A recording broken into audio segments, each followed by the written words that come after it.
छोटे करदाताओं के लिए मुकदमाबाजी को और कम करने के उद्देश्य से मैं विवाद समाधान समिति के गठन का प्रस्ताव करती हूँ, जो दक्षता, पारदर्शिता और जवाबदेही सुनिश्चित करने के लिए फेसलेस होगी।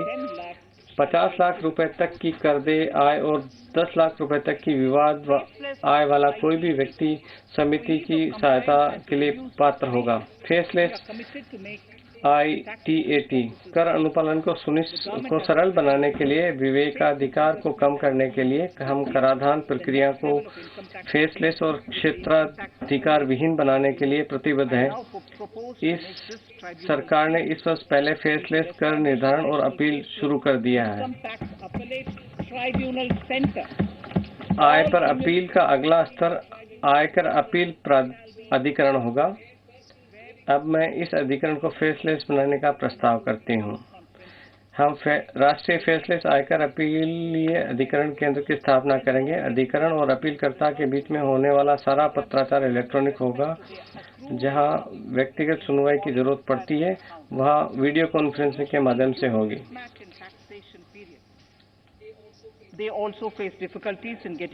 क्रेडिट लेने में मुश्किल आती है, विशेषकर जब अनिवासी भारतीय भारत लौटते हैं तो उनके विदेशी सेवानिवृत्ति खातों को उन्हें प्रोद्भूत आय को लेकर उनके कुछ सरोकार होते हैं। अब आती हूँ लेखा परीक्षा से छूट के बारे में। वर्तमान में यदि आपका टर्नओवर 1 करोड़ रुपए से अधिक है तो आपको अपने खातों की लेखा परीक्षा करानी होती है। फरवरी 2020 के बजट में मैंने उन लोगों के लिए कर लेखा परीक्षा की सीमा को 5 करोड़ रुपए तक बढ़ाई थी जो अपने 95% लेन देन डिजिटल आधार पर करते हैं। डिजिटल लेन देन को और अधिक बढ़ावा देने और कर अनुपालना बोझ कम करने के लिए मैं ऐसे व्यक्तियों के लिए कर लेखा परीक्षा की सीमा को 5 करोड़ से बढ़ाकर 10 करोड़ करने का प्रस्ताव करती हूँ। लाभांश के लिए राहत। पिछले बजट में मैंने निवेश को बढ़ावा देने के लाभांश वितरण कर को समाप्त कर दिया था। लाभांश शेयरधारकों के हाथ में कर देय बना दिया था। अब कर अनुपालन की सुगमता के लिए मैं RIIT इनविट में लाभांश के भुगतान को स्रोत पर कटौती से छूट प्रदान करने का प्रस्ताव करती हूँ। इसके अतिरिक्त चूंकि अग्रिम कर का भुगतान करने के लिए शेयरधारकों द्वारा लाभांश आय की राशि का ठीक से अनुमान नहीं लगाया जा सकता, इसलिए मैं ये प्रावधान करने का प्रस्ताव करती हूँ कि लाभांश आय पर अग्रिम कर की देयता लाभांश की घोषणा उसके भुगतान के बाद ही उत्पन्न होगी। इसके अलावा विदेशी संस्थागत निवेशकों के लिए मैं लाभांश आय पर कमतर सुलह दर पर कर की कटौती का प्रस्ताव करती हूँ। अवसंरचना क्षेत्र में विदेशी निवेश को आकर्षित बनाना। पिछले बजट में अवसंरचना क्षेत्र में विदेशी निवेश को आकर्षित करने के लिए हमने विदेशी सॉवरेन वेल्थ फंड और पेंशन फंड्स को भारतीय अवसंरचना में निवेश में होने वाली उनकी आमदनी पर कतिपय शर्तों के अधीन 100% कर छूट दी थी। हमने ये पाया कि ऐसी कुछ निधियां इनमें से कुछ शर्तों को पूरा करने में कठिनाई का सामना कर रही हैं। ये सुनिश्चित करने के लिए कि बड़ी संख्या में फंड्स भारत में निवेश करें, मैं प्राइवेट निधियन पर निषेध, व्यावसायिक गतिविधियों और अवसंरचना पर प्रत्यक्ष निवेश पर प्रतिबंध से संबंधित इनमें कुछ शर्तों में ढील देने का प्रस्ताव करती हूँ।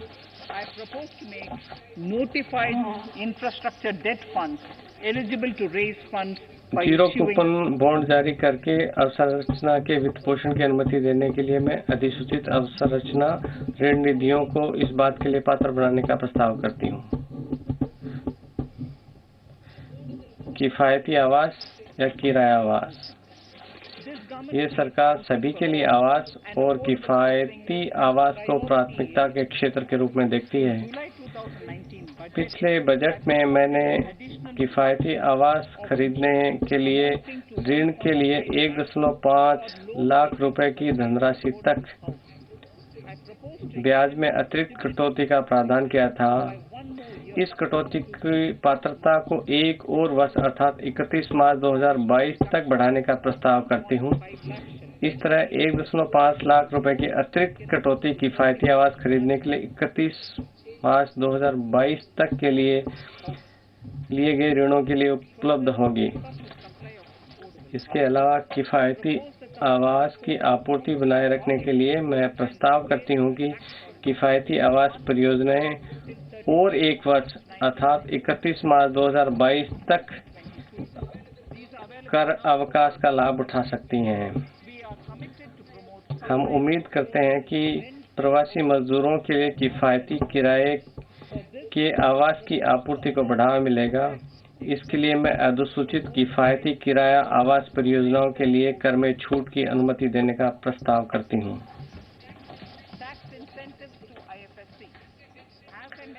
जैसा कि मैंने इस भाषण के भाग क में उल्लेख किया, सरकार अंतर्राष्ट्रीय वित्त सेवा केंद्र को IGFT के एक वैश्विक वित्तीय हब बनाने के लिए प्रतिबद्ध है। पहले से दिए गए प्रोत्साहनों के अलावा मैं अन्य बातों के साथ साथ एयरक्राफ्ट लीजिंग कंपनियों की आय से पूंजी लाभ के लिए कर अवकाश, विदेशी पट्टाकर्ताओं को दिए गए एयरक्राफ्ट पट्टा किराया के लिए कर छूट, IFSC में विदेशी निधियों ले जाने के लिए कर प्रोत्साहन और IFSC में स्थित विदेशी बैंकों के निवेश प्रभाग को कर छूट की अनुमति शामिल करने का प्रस्ताव करती हूँ। अध्यक्ष महोदय, करदाताओं की अनुपालना सुगमता के लिए वेतन, आय, कर भुगतान, TDS आदि ब्यौरे कर विवरणी में पहले से भरे हुए आते हैं। कर विवरणी भरना और आसान बनाने के लिए सूचीबद्ध प्रतिभूतियों से पूंजी लाभ, लाभांश, आय और बैंकों तथा पोस्ट ऑफिस आदि से प्राप्त ब्याज के बारे में पहले से ही भरे हुए होंगे। छोटे न्यासों को राहत। छोटे स्कूल और अस्पतालों को चलाने के लिए लघु सेवा न्यासों पर अनुपालन बोझ कम करने की उम्मीद करते हैं। अभी तक ऐसी संस्थानों को छूट मिली हुई थी जिनकी वार्षिक प्राप्ति 1 करोड़ रुपए से अधिक नहीं हो। अब मैं इस राशि को बढ़ाकर 5 करोड़ करने का प्रस्ताव करती हूँ। Presenting V News app available on Google Play and App Store. Download it now.